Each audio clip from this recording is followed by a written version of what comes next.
Kuidas siis treener need 3 mängupäeva kokku võtta?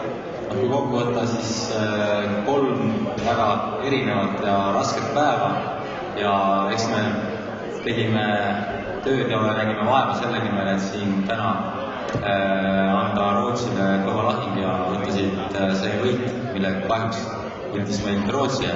Aga kui vaadates, et 2 üksikmängu, mis olid äärmiselt rasked ja tõime sealt punkti ära ja et me oleme väga hästi pildis ja konkurentsivõimelised ja kui paarismänge siin vaadata, siis segapaaris, kus vahepeal see mäng käis üles-alla, aga meil on noorteklassi mängijad, kes pakkusid väga head konkurentsi, siis meil see üldpilt ei olegi üldse kehv, nii et kui me suudame ja julgeme tunnistada, siis ma arvan, et varsti me suudame Rootsit ka võita.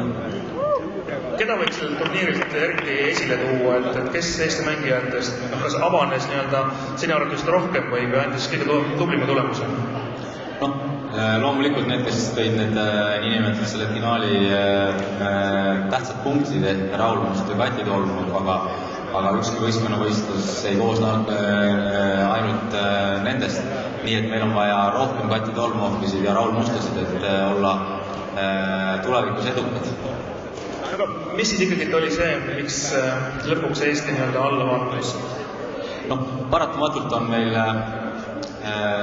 üksikmängudes professionaalsed harjutajad ja kahjuks meil paarismängudes ei ole selliseid nii tõsiselt ja nii professionaalselt harjutavaid inimesi ja kui sportlasi, et segapaaris on meil noored, kes siin mängisid väga hästi, nii et eks selles ongi meil see põhjus, et meil on täpselt vaja samu tublisid Raule ja Katisid meespaari, naispaari, segapaari. Et see on see põhjus, et see oli praegu, mis me siin olime, see oligi tegelikult täitsa meie hetkel see reaalne olukord.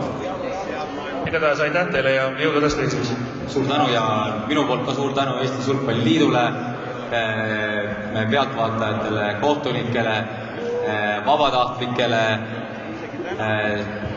meie tegevjuhile ja loomulikult mängijatele, nii et ühesõnaga sulgpall on ju meil suurepärane.